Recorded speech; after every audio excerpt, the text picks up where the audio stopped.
자, 이제 그 이번 그 인선을 놓고 이재명 이기 체제는 이 진영으로 고창 대선을 치러도 이길 수 있다. 이런 구성이다. 사실상 이재명의 대선 팀이다. 이런 얘기도 나온다고 합니다. 김두수 본장님, 이거 그렇게 보세요? 아, 그럼요. 네. 완전히 일색 일극 이걸 완성을 했죠. 유일 체제의 완성 같은 형태인데 뭐 진성준 정책위 의장 정도가 뭐 금투세 이야기 약간 이긴 있지만 뭐 금투세 문제에 대해서는 뭐 당장 결정 난 것도 아니고 이게 이제 이것조차도 소통을 위해서 약간 다양성을 포함하는 것처럼 보이긴 하지만 완전히 이제 이재명 체제가 된 거고요. 아마 이제 남아 있는 임명직 뭐 최고위원 정도에서 아마 조금 뭐 고려할지 모르겠습니다. 그런데 뭐 어떤 걸 고려할지 전통적으로는 뭐 지역을 좀 고려하고 그랬는데 이번에는 그런 측면보다는 예를 들면 약간 비명의 뭐 목소리를 낸다든가 이런 사람 고려할지는 모르겠습니다만은 당은 완전히 이제 됐고요. 문제는 이런 체제를 만든다는 것이 어떤 그 우리 사회에서 보면 어떤 그 공론을 형성하는 주요한 무기가 이렇게 바뀔 때 이게 일어나는데 지금이 바로 SNS라든지 유튜브에 이런 거에서 정당이 그런 그 과학적 도구를 통해서 극대화되고 있는 상태인데 당의 이념 사상이나 이런 것 같이 체계, 당의 비전 이런 것들이 확고하게 서 있지 않기 때문에 나머지 요소를 가지고 이걸 정리하는데 그게 바로 뭐냐면 누구의 지도 체제로 이걸 구축하느냐 이게 집중돼 버리니까 마치 얘들기에 1930년대 독일에서 독일의 대공황과 당시의 선진국 그 1차 대전의 어떤 보상금 이런 거 배상금 때문에 독일이 어려운 시기에 등장했을 때 영화와 선전 매체 그리고 현란한 집회를 통해서 나치당이 그냥 완전히 일당으로 가면서 모든 걸 장악하듯이 그때 당시에 그 국가가 어디로 가야 되며 정치는 어떻게 구축돼야 되는가에 대한 그런 관계없이 그냥 완전히 몰려갔거든요. 그게 몰려가서 결국 뭐냐면 전쟁까지 갔고 전쟁에서 패하자 독일 사람들이 그때 깨쳐서 이게 시민교육이 필요하구나. 즉 어떤 정당 체제 하나가 아니라 전체적 시민의 깨어있는 시민의 의식들이 올라와야 이게 유지되거나 하면서 독일의 이제 그 시민 교육들이 쭉 형성돼 지금까지 이게 잘 되고 있는데 지금 민주당이 바로 그런 행태입니다. 그래서 민주당이 추구하는 가치 비전, 당의 이념 이런 것들에 대한 광범위한 토론 이런 게 없는 상태에서 오로지 선동식 행태의 정치가 되니까 이게 그 이후에 이제 결과도 이런 거고요. 그리고 이제 뭐 지금은 어쨌든 총선에서 이 부분을 다 치렀지 않습니까? 그러니까 총선에서 이미 비명 행사를 했고요. 또 하나 이번 최고위원들이 한 명만 빼고 나머지 사람들이 다 경상도 출신이라고 그럽니다. 그런데 그 사람들이 다 어디 출마했느냐? 다 수도권에 출마했어요. 그럼 뭘 이야기하냐면 이재명 대표의 체제에서 지난 총선에서 그 사람들이 중심이 돼서 다 영남으로 다 그 사람들이 출마했으면 220석이 됐죠. 그걸 안 하고 유리한 지역만 해서 결과고 그 사람들이 최고위원은 된 이 상태가 영남에 다 최고위원이 돼서 이재명이 대선 체제를 새롭게 구축했다 이게 아니라 사실은 지난 총선에서 더 많이 얻을 수 의석을 안 얻은 그 결과로 저는 해석합니다. 네. 근데 댓글에 보니까 민주당 2기, 이재명의 민주당 2기 기대한다. 이런 의견도 있고요. 또 이런 의견도 주신 분이 있어요. 다가오는 10월, 11월이 기대된다. 이게 아마 그 재판을 두고 언급한 글 같기도 합니다. 예, 사법 리스크가 이제 점점 좀 가시화되겠죠. 왜냐하면은 뭐 대선 전에 어떤 재판이든 대법원 최종 판결까지 나오기는 어려울 수는 있어도 1심에서 어떠한 재판이든 예상외의 중형이 선고됐을 경우에는 분명히 사법 리스크는 이제 현실화될 것이고 그렇다면 당 내부에서의 원심력, 이제 특히 김경수 지사와 같은 그러한 다른 대권 주자, 얼마 전에 보니까 여론조사 보니까 김경수 지사가 나름 그래도 5% 6% 정도 나오는 걸로 나왔거든요. 그러한 원심력이 작동을 하고 거기에 맞춰서 만약에 조국 대표의 파기환송이 이루어진다면 더더욱 이제 이재명 대표의 일극 체제의 균열이 갈 수도 있겠죠. 그렇기 때문에 더더욱 이재명 대표는 상당히 지금 그 뭐랄까요, 긴장을 하고 이제 2기에서는 단단한 그런 2기 체제를 구축을 한 것인데 저는 뭐 진성준 정책위원장 유임 이런 것들을 보면은 이재명 대표가 그래도 상당히 어쩌면 좀 고도의 정치를 갖고 있다는 생각이 좀 들어요. 왜냐하면은 본인은 금투세를 유예하거나 폐지하자고 해요. 그러면서 중도층이나 혹은 약간 연성 보수층에 호소를 합니다. 근데 진성준 정책위 의장은 아주 그냥 쫙 붙들고 앉아 있잖아요. 또 절대 보지 못한다고. 그러니까 전통 지지층이 호소하는 거예요. 근데 여기서 이재명 대표가 고집을 부리지 않고 진성준을 품는 것처럼 보이면서 뭔가 이 금투세에 대해서 양수겸장을 하는 거거든요. 저는 그러한 것들은 확실히 이재명 대표가 나름 수가 있다라는 생각이 좀 들고요. 특히 이번에 이제 정성호 의원 같은 원래 그 찐 친명들이 사라져 나가는 것들도 보면은 이제 더 이상 이재명 대표에게는 뭔가 훈수나 두는 그런 정치인들보다는 정말 본인을 위해서 돌격대를 할 수 있는 그런 그 친위대를 구축하고 있다 이렇게 보입니다. 그래서 이제 정무 정책 조직은 이른바 이제 신친명이 기용이 됐다는 이제 분석이 나오고 있고요. 그런데 지난 대선 때 뭐 선거 캠프가 제대로 작동하지 않았다 이런 얘기도 있었던 모양입니다. 뭐 그럼에도 불구하고 이 체제는 지난 대선 때 체제하고 거의 유사하다고 보여지고요. 또 특징적으로 보면 사실은 이재명 대표가 조직적으로 허약한 것을 박은순 전 시장 캠프가 거의 전반적으로 커버해주는 형태가 확실히 굳어졌습니다. 네. 다 저하고 친한 사람들이에요. 네. 박홍근, 진성준 이 사람들은 박 시장하고 친했고 진성준 부시장 했죠. 뭐 서울시 부시장 천준옥 박은순 비서실장 출신입니다. 네. 박은순의 가장 최측근이 박홍근 의원이었습니다. 이제 그런 이제 조직들이 있었고요. 또 저하고 청년회하고 같이 있던 김윤덕 사무총장, 뭐 전주 청년회 같이 박홍근하고 다 같이 했고요. 뭐 황명선 이런 분들은 그래도 이제 충청권의 대표 뭐 지역사회 출신입니다. 그래서 그다음에 풀뿌리 네트워크를 갖고 있으면서 전체 조직을 하면서도 위에는 이해찬 강고하게 지키고 있고요. 이제 그러면 남아 있는 게 아까 말씀 나왔습니다만은 김경수, 조국 이런 그 문재인 이런 어떤 친문 진영들이 앞으로 어떻게 할 거냐. 또 새롭게 뭐 박강훈 전 원내대표를 중심으로 한 원외 인사 조직이 서서히 가셔야되는 것이 얼마나 포텐셜을 가질 것이냐. 더 핵심적인 것은 여전히 이번 전당대회에서 보여준 알듯 말듯한 호남의 반응입니다. 호남이 최근에 들어서는 시큰둥한 반응을 이재명 대표에 보이기 시작했다는 시그널은 분명한 것 같습니다.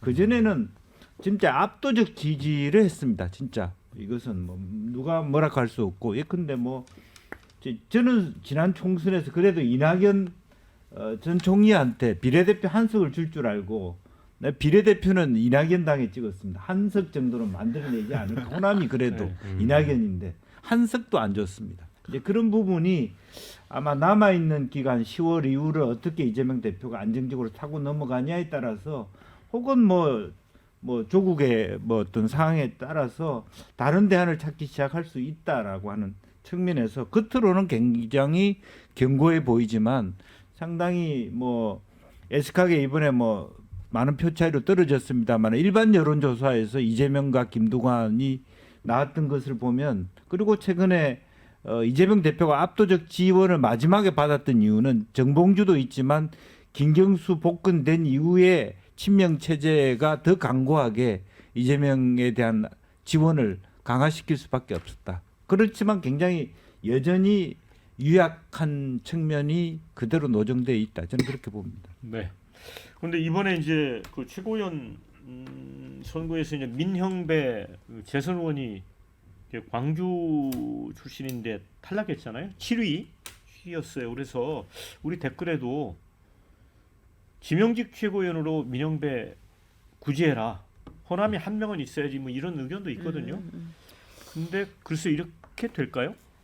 그럴 개연성이 좀 높아 보이네요. 호남도 챙겨야 되니까. 안 그래도 지금 호남이 조금 그렇다 싶으면 이제 이재명 대표 신경이 쓰일 테니까 그렇게 가지 않을까 싶고요.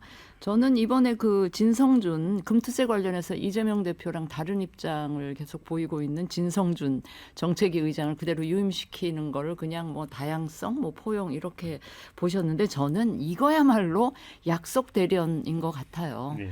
그 금투세를 금방 입장을 이렇게 바꾸기가 조금 이 대표 또 좀 뭐랄까 거북하니까 그냥 진성준 정책위 의장 입장 그대로 두면서 약간 역할 분담이라 그럴까 뭐 이제 그런 시기여서 뭐 그걸 다양성 뭐 이렇게 포장할 이유는 저는 전혀 없다고 보고요. 저는 이번 그 민주당 전대를 보면서 조금 다른 생각을 했는데 제가 최근에 읽고 있는 책이 어떻게 민주주의는 무너지는가. 그 이제 하버드대 교수가 이제 미국 민주주의 정치를 우려해서 쓴 책이긴 한데 딱 어쩜 지금 우리나라 상황을 그 묘사하고 있는 것 같아서 굉장히 이제 흥미롭게 읽고 있는데 그러니까 민주주의 시스템 하에서 합법적이고 정당성을 가진 권력이 어떻게 민주주의를 무너뜨린가 역설적으로 무너뜨리면서 독재적인 성격으로 가는가 거기에 이제 팬덤 극렬 지지층이 정말 커다란 몫을 하고 있고 그러니까 이제 전에 트럼프 집권 시에 왜 그 지지층들이 의사당 난입해가지고 난리를 치고 한 그런 거를 지금 우리나라 정치권의 그 팬덤 현상이랑 굉장히 그 평행 이론처럼 제가 느끼기도 했고 굉장히 우리나라 정치하고 관련해서 얻을 수 있는 시사점이 굉장히 많은데 저는 이번에 민주당 전대를 보면서 이제 정봉주 후보 건도 있고 그래서 굉장히 섬찟하고 좀 약간 소름 끼치는 장면들이 이재명 대표의 득표율에서부터도 그랬고 뭐 그런 생각을 좀 해봤습니다. 이번에 이제 더불어민주당 전당대회에서 그 대반전은 이제 정봉주 후보였지 않습니까?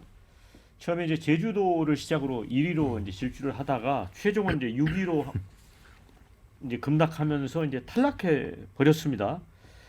이현주 의원에게 득표율 0.6% 포인트 차로 이제 패했어요.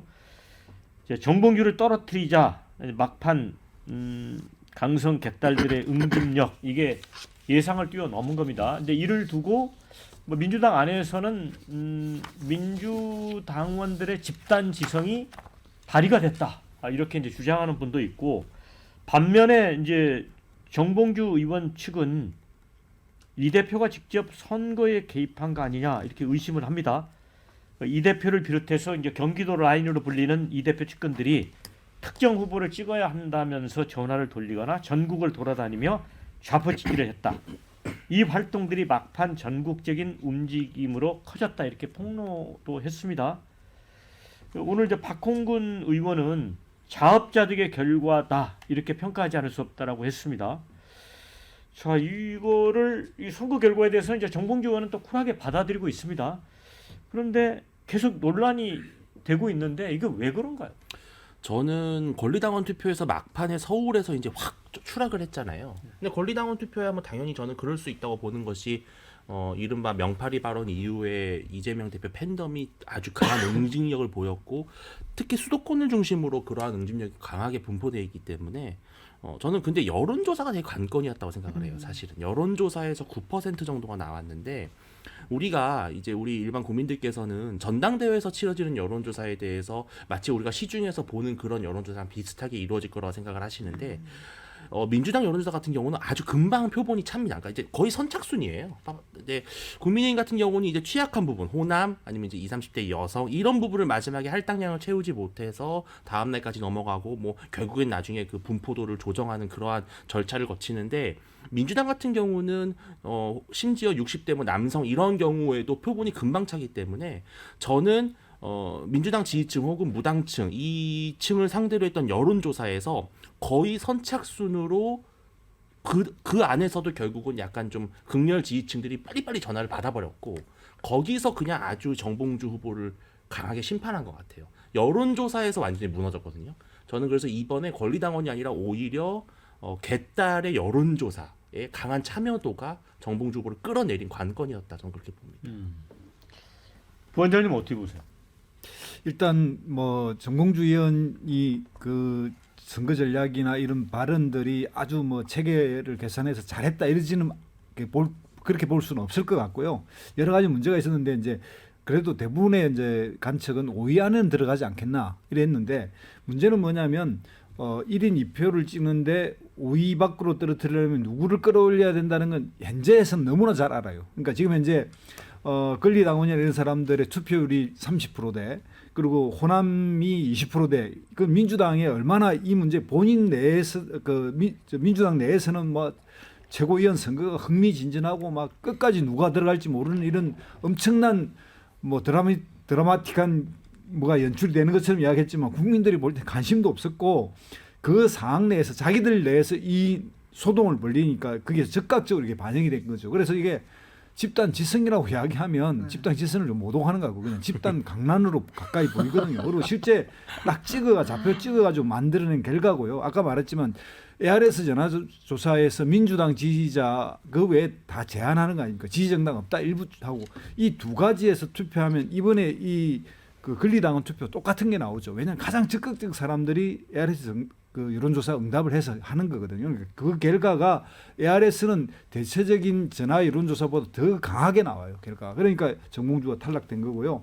뭐 일부에서는 작업자득이라고 이야기를 하기도 하고 어떤 분은 뭐 구밀복금의 정치인, 구시대 정치인, 역시 생각보다 옛날 정치인 이런 식으로 이야기해서 이제 이 이야기를 하는데 이게 민주당 내 최고위원을 뽑는 이 선거가 어떤 최고위원을 뽑으면 더 민주당이 더 좋은지 이런 것이 유일하게 하나의 기준밖에 없는 거예요.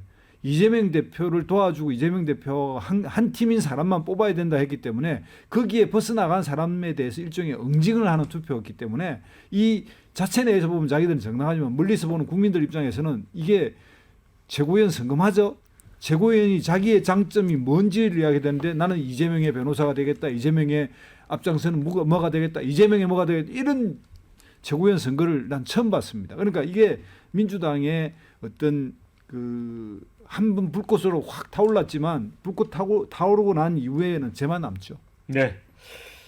저 이제 김두수 본장님과 달리 이준석 이제 개혁신당 의원은 좀 이제 다른 시각에서 얘기를 하고 있습니다. 민주도 지도부 6명 중 지금 5명이 영남 연고자다. 뭐 이재명 대표도 이제 안동이고 그렇죠. 뭐 김민석, 전현희, 김병주, 이현주. 그래서 이거가 대선 생각하면 예의주시해야 된다라고 했어요.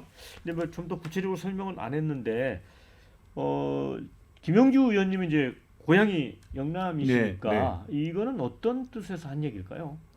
아니 뭐 그런 거는 이제 구도적으로 뭐 근데 호남이 그냥 따라온다는 전제를 가지고 영남이 얼마나 영남표를 특히 TK는 어쩔 수 없는 거고 PK표를 불경표를 조금 그나마도 갉아먹을 수 있는 뭐 근데 이제 지금 이제 전현희 통영 그다음 김민석도 사실은 사천 이렇게 PK 쪽에 가깝습니다. 경남, 이현주, 부산. 그러니까 부산 경남 쪽이 그래도 소구력이 있을 것이다. 뭐 그런 이제 이야기는 할 수 있겠죠. 다 호남 일색보다는 영남 일색이 나쁜 건 아닌 건데 영남의 유권자들이 이분이 민주당의 최고위원이라고 민주당 이재명 대표 표 찍어줄 것 같지는 않습니다. 저는 그건 아무 의미 없는 얘기다. 그렇게 죄송하다는 말씀을. 안동에 이재명이 있다고 TK가 안동 뭐 저거 동네에서 몇 사람 있지만 욕하는 사람이 더 많더라고요. 그런 이제 부분이고 이것은 뭐 우연의 뭐 일치다라고 생각이 들고요. 어쨌든 기본적으로는 두 가지 다 맞죠. 박홍근 의원이 얘기한 것처럼 자업자득의 결과 자기가 그런 얘기를 잘못 계산을 해가지고 또 그거에 대한 변명도 차라리 내가 그런 얘기 했는데 실수다. 그런데 본인은 원래 이재명 대표가 좀 더 잘하는 의미에서 쓴소리였다. 아예 인정을 해버리든지 아니면 아예 사퇴를 해버리든지. 그런데 다 뭐 저기 명파리 하러 나온 사람들인데 자기를 포함해서 명파리를 색출하겠다. 누가 누구를 주체와 객체도 나는 모르겠고요. 또 그 명파리들에 의해서 사실은 유기가 된 겁니다. 예, 실질적으로 그 당에서 안 그렇겠습니까? 저는 기본적으로는 대의원 투표도 뭐 14%인데 대의원도 결국 이재명 찍고 뭐 이재명 힘실어 줄 사람이 투표에 참여하는 거지. 뭐 김두관 찍어주고 김두관 지지하는 사람들이 투표에 들어오질 않아요. 사실은. 그리고 심지어는요. 현장에 가는 것도 선착순으로 했어요. 그러니까 5,000명 선착순으로 그러니까 모든 압도적 현장의 분위기나 모든 것을 다 그런 식으로 속도전으로 밀어붙였거든요. 근데 지금 이재명 대표가 지역과 관련해서 신경 써야 될 부분은 이번에 최고위원들이 몽땅 이 PK나 PK네요. 그쪽이기 때문에 앞으로 대선 과정에서 그쪽에 우리가 좀 득표를 하겠구나 이런 생각보다는 지금 호남이 이번 전대를 통해서 투표율도 굉장히 낮았고요. 그다음에 이제 그 민형배 의원이 고 호남 지역에서만 반짝 선전을 했지 전체적으로는 아니잖아요. 그다음에 총선 이후에 호남에서의 민주당 지지율이 좀 신통치 않고 오히려 조국혁신당, 물론 총선 때도 비례대표는 조국혁신당이 훨씬 높았지만 아무튼 그런 상황이라서 오히려 이재명 대표는 지역과 관련해서 신경 쓸 지역이 있다면 그거는 영남보다는 호남이지 않을까. 호남을 지키는 게 굉장히 급선무이지 않을까 그런 생각도 드네요. 네. 근데 이 와중에 이제 김재원 국민의힘 최고위원은 정봉주 의원에게 그 한시를 게재를 했습니다. 페이스북에. 그 내용은 이제 국민의힘으로 들어와서 명파리 도적을 토벌을 하자 이렇게 제안을 했습니다. 뭐 내용을 보면 이런 거예요. 전당대회 출마에 초기에는 승리를 구가하더니 개딸을 공격해 패전하고 말았으니 슬프고 슬프도다. 민주당은 잊어버리더라도 스스로 당당함은 잊지 말고 국민의힘으로 들어와 명파리 도적을 토벌하자. 입당을 제안한 건지 아니면 위로를 하기 위해서 이런 글을 쓴 건지. 약 올린 것 같아요. 약 올리는 거죠, 진짜. 예. 근데 김재원 의원이 워낙 또 이런 재치가 있으시고 재치? 또 정봉주 최고위원의 이 상황을 빗대어 어떻게 보면 이 명파리를 토벌하자. 예, 이제 그런 민주당의 지금 폐쇄적이고 배타적인 그런 정치 문화를 공격한 것인데, 근데 제가 여기서 재미있는 흥미로운 포인트를 말씀을 드리자면 정봉주 후보의 국민의힘 입당 불가능할 거라고 보십니까? 국민의힘은 가능합니다. 그래요? 그만큼 국민의힘은 지조가 없는 정당이기 때문에 누구든지 이재명을 공격하면 받아들이는, 저는 그건 좀 약간 좀 패러디를 한 것인데요. 그러니까 그만큼 국민의힘이 좀 그동안 뭔가 철학도 없고 그런 뿌리도 없이 외부 인사를 마구잡이로 수혈하다 보니까 지금 이런 정당이 됐고, 저는 근데 정봉주 후보가 이번에 떨어진 거는 명파리 공격 때문에 떨어진 게 아니라, 저는 이분이 아까 말씀하신 대로 본인이 명파리를 하고 있었잖아요. 본인이 명파리를 하다가 나중에 불리해지니까 명파리를 공격한다. 저는 이게 보통 우리가 졌지만 잘 싸웠다, 젖잘싸 이런 말 하잖아요. 이 사람은 졌지만 참 못 싸웠다 이런 표현을 들 것 같습니다. 근데 여기 이제 김재원 최고위원 이 시가 그 1644년 그 명나라와 청나라 전쟁의 산해관 그 명나라 장수인 오삼계가 그때 당시 이제 그 청나라의 예친왕 도르고능에 보낸 밀서라고 하지 않습니까? 예. 근데 문제는 역사가 어떻게 됐냐면 이 오삼계가 오히려 청나라에 투항을 해서 명나라를 멸망시키는 데 앞장섰어요. 그러니까 이게 예를 들었지만 오히려 이게 입관 그 토적이 반대가 됐습니다. 그러니까 컷오프 될 뻔한 그 김재원 최고가 너나 잘해라 그런 거예요. 뭐 댓글에 그런 게 있습니다. 이현주도 왔었는데 정봉주라고 못 오겠냐. 열받은 정봉주 국힘 들어가 전사로 변신하라. 뭐 재밌는 댓글에서 소개를 해드립니다.